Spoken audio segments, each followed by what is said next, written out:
हमारे YouTube channel पे और हमारी वेबसाइट के थ्रू भी मुझे पता है कि बहुत सारे लोग जो हैं लर्नर्स हैं कोरियन लैंग्वेज के, वो खुद से स्टडी करके सेल्फ स्टडी करके कोरियन लैंग्वेज सीख रहे हैं। या बहुत सारे लोग ऐसे हैं जो सीखना चाहते हैं कि खुद से हम कोरियन लैंग्वेज कैसे सीखें। सभी लोगों के पास में इतना टाइम नहीं होता कई बार कि वो प्रॉपर एक कोई कोर्स ज्वाइन करें या थॉरली कहीं इंस्टीट्यूट में जाके क्लासेस अटेंड करें या ऑनलाइन कोर्स करें या फिर ट्यूशन लें प्रॉपरली। तो और कई बार लोग स्टूडेंट्स हैं, पेरेंट्स नहीं सपोर्ट कर रहे हैं उनको कोरियन पढ़ने के लिए, तो उनके पास पैसे भी नहीं है कि वो अफोर्ड कर सकें उस चीज़ को। तो ऐसे कई सारे सिनेरियो हो सकती हैं जहाँ पर you may want to study Korean through self study, है ना। तो इसमें मैं आपको आज बात करता हूँ कि सेल्फ स्टडी के थ्रू कोरियन अगर आप सीखना चाहते हैं तो क्या तरीका आपको फॉलो करना चाहिए, which method will be the best. So सबसे पहले तो आपको ये मान के चलना पड़ेगा कि आप सेल्फ स्टडी से सीख सकते हैं नहीं, तो yes, that's a very resounding yes to that question कि आप सीख सकते हैं। ऑब्वियसली सारा मटेरियल जो भी आपको चाहिए सेल्फ स्टडी को से कोरियन सीखने के लिए, वो अभी के डेट में सब आपके पास में अवेलेबल है। तो अगर कोई अभी के डेट में ये कहता है कि मैं क्या करूँ, मेरे पास मुझे सीखना है कोरियन, कैसे सीखूँ क्या सीखूँ, तो दैट इज़ वो बिलीवेबल चीज़ नहीं है। आप सिंपल सा है कि आप आलसी हैं, आपसे नहीं हो पा रहा। मटेरियल का बहाना अभी के डेट में 2021 में आके आप नहीं कर सकते हैं। सब कुछ ऑलरेडी पड़ा हुआ है, PhD तक की पढ़ाई सारी कोरियन की ऑनलाइन कर सकते हैं, सब कुछ अवेलेबल है। But you need to have a discipline, a system खुद से सीखने के लिए, है ना। क्योंकि अगर आप देखें तो जो भी पढ़ाई अभी की डेट में होती है स्कूलों में, कॉलेज में, IIT, IIM में, हार्वर्ड में, वो सब का सब ऐसा कुछ भी नहीं पढ़ाया जा रहा है इन जगहों पे जो कि ऑनलाइन अवेलेबल नहीं है। सारी बुक्स, सारा चीज़ ऑलरेडी लिखा हुआ है ना। तो फिर भी ये चीज़ें एग्जिस्ट कर रही हैं, फिर भी IIT, IIM और कॉलेज स्कूल चल रहे हैं, तो कुछ तो है एक कारण कि वहाँ लोग जा रहे हैं, सब खुद से पढ़ सकते हैं। तो खुद से पढ़ना वो पॉसिबल है, बट थोड़ा सा मुश्किल है। आपको वाकई में डेडिकेटेड होना पड़ेगा और आपको एक सिस्टम बनाना पड़ेगा, आपको एक डिसिप्लिन तरीके से करना पड़ेगा। आप किसी कोर्स में हैं, आप किसी इंस्टीट्यूट से आप जुड़े हुए हैं, तो आपको बस ये फ़ायदा होता है कि वहाँ पर आपको एक सिस्टम बना बनाया मिलता है। आपको एक नियम है कि क्लासेस अटेंड करनी है हफ्ते में इतनी, 2, 4, 5, तो आप करेंगे। सिस्टम से आपको होमवर्क दिया जाएगा, तो someone is guiding you through the process. और कुछ आपके ऊपर प्रेशर रहता है कि चलो करना है, कोई बोल रहा है हमें क्या करना है जो, तो वो एक सिस्टम आपको ऑटोमेटिकली फॉलो करना पड़ता है। खुद से करने में you are the only person who can maintain that discipline. तो आपको करना क्या होगा, पहली चीज़ तो कि आप बिल्कुल बेसिक लेवल से हांगल से लेसन हमारे YouTube चैनल पे ही आप जाइएगा और उसमें वीडियोस की लिस्ट आती है, उसमें आप सॉर्ट बाय ओल्डेस्ट फर्स्ट कर दीजिए कि सबसे पुराने वीडियो सबसे पहले आ जाएं। तो वहाँ पर आपको हांगल के लेवल बिल्कुल अक्षरों से मिल जाएंगे वीडियो आपको। और अगर आप हमारी साइट पे भी जाएं learnkorean.in पे, तो आपको प्रॉपर बिगिनर लेसन पे क्लिक कर दीजिए आप, तो आपको हांगल के वीडियो मिलेंगे जिसमें मैंने स्क्रिप्ट समझाई हुई है प्रॉपरली, कैसे लिखते हैं बच्चों की तरह, और उसका प्रोनाउंसिएशन कैसे होगा, कैसे जोड़ के वर्ड बनाएंगे, कैसे सेंटेंस बनाएंगे, वो लिखा हुआ है। फिर उसके बाद में मैंने अपने इसमें ही चैनल पे ही एक SNU की लेवल 1 की बुक फॉलो की है। अब वो SNU की जो चीज़ें मैंने पढ़ाई हैं आपको, अब तक 27 लेसन हम कर चुके हैं, टोटल 30 लेसन है उस बुक में। अगर आप SNU में आके वो सेम कोर्स करेंगे यहाँ पे, तो उसके लिए आपको कम से कम 2-3 लाख रुपए खर्च करने पड़ेंगे। लेकिन आपके पास सारा कंटेंट वो फ्री में अवेलेबल है, प्रॉपरली समझाया हुआ है मैंने वो सारा चीज़। आप उस पर बुक वो सारी अवेलेबल है PDF में ऑनलाइन। अगर गूगल पर आप सर्च करेंगे SNU कोरियन लेवल 1, तो आपको PDF मिल जाएगा उसका।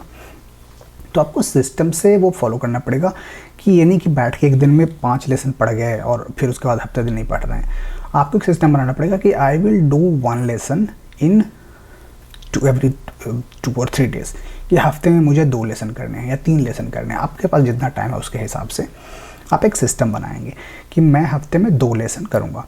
और आप एक उस दिन का लेसन का वीडियो खोलिए, उसको देखिए, और उसके बाद में बुक लीजिए, उसके सारे वर्ड्स को नोट कीजिए एक नोटबुक में, ग्रामर को एक जगह अलग एक्सप्लेन अपनी भाषा में नोट कीजिए, एक्सरसाइजेस को कीजिए। वो 2-3 दिन का प्रोसेस, जितने दिन आपको लग सकता है, 2 दिन में कर सकते हैं, 4 दिन में कर सकते हैं, हफ्ते में 1 लेसन भी कर सकते हैं आप, और उसको बनाइए।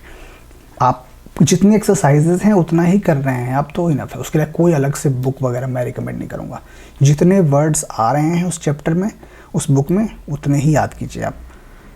लेकिन हाँ, उतना याद करना पड़ेगा। अगर एक लेसन में 15 वर्ड आ रहे हैं तो it should be your target कि आपने जितना टाइम दिया है खुद को कि 3 दिन का या 1 हफ्ते का एक लेसन के लिए, तो इट्स योर रिस्पॉन्सिबिलिटी कि बिना स्किप किए हुए आप उतने वर्ड्स को याद करें प्रॉपरली, और हर हफ्ते उसको आप रिविजिट करें, रिवाइज करें कि हाँ पिछले हफ्ते मैंने ये किया है। उसके बाद जो भी ग्रामर नया सीख रहे हैं आप, उस ग्रामर का यूज़ करके आप 5-5, 7-7 सेंटेंस बनाइए आप उसको डेली लाइफ में। जैसे अगर आपने आज सीखा, मान लीजिए कि उदाहरण मैं आपको दूंगा अगर, कि प्रेजेंट टेंस का यूज़ करना, कि आपको बोलना सीखा आपने कि मैं खाना खा रहा हूँ, तो आप दुनिया भर के जितने वर्ड्स हैं जो यूज़ करते हैं हिंदी में, इंग्लिश में, आप just try to get those words in Korean. आपको आराम से लिस्ट नेबर डिक्शनरी पे जाइए आप, या उस बुक में भी आपको मिल जाएंगे सारे बेसिक वर्ड्स। आप उनका यूज़ करके सेंटेंस बनाइए कि I am eating, I am sleeping, I am studying Korean, I am talking with someone, है ना, I am watching TV, I am listening to music. जितने डेली लाइफ के जो एक्टिविटी आप कर रहे हैं वो आपका रिस्पॉन्सिबिलिटी बनता है कि आप उसको बोल बोल के देखें, आप उसको लिखें, है ना। तो एक तो आपको एक्सरसाइजेस का, लेसन को फॉलो करने का सिस्टम बनाना पड़ेगा कि हर हफ्ते रेगुलरली हम ये 2 लेसन करेंगे बिना किसी चीज़ को स्किप किए हुए।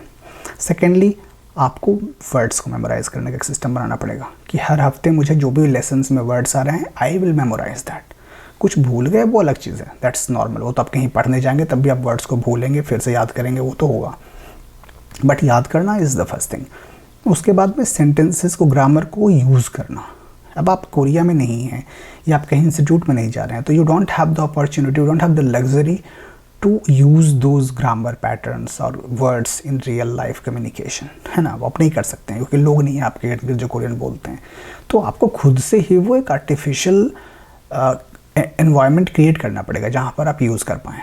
तो आप बोलिए, खुद से बोलिए, आप कॉन्वर्सेशन बनाइए एक, कि 2 लोग बात कर रहे हैं अपनी एक्टिविटी के बारे में। So you are asking someone कि आप what are you doing, and then he is responding कि I am doing this, then that person is asking you कि तुम क्या कर रहे हो, देन यू आर रिस्पॉन्डिंग। तो ऐसे करके आपको आर्टिफिशियली कुछ सिचुएशन क्रिएट करके you will have to create conversations. उसमें गलतियाँ होंगी, सब कुछ होगा, एंड सब लोग हैं हेल्प करने को अवेलेबल।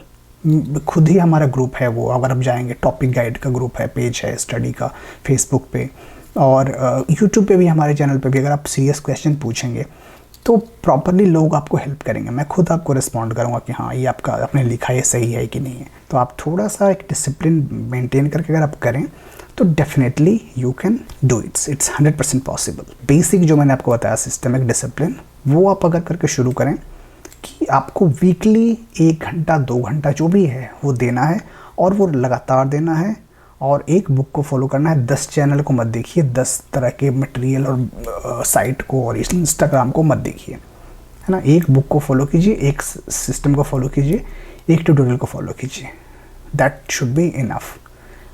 तो दैट्स इट। कुछ और इसके बारे में आपके थॉट्स हों, आपके क्वेश्चंस हों, तो just let me know in the comments. Thank you.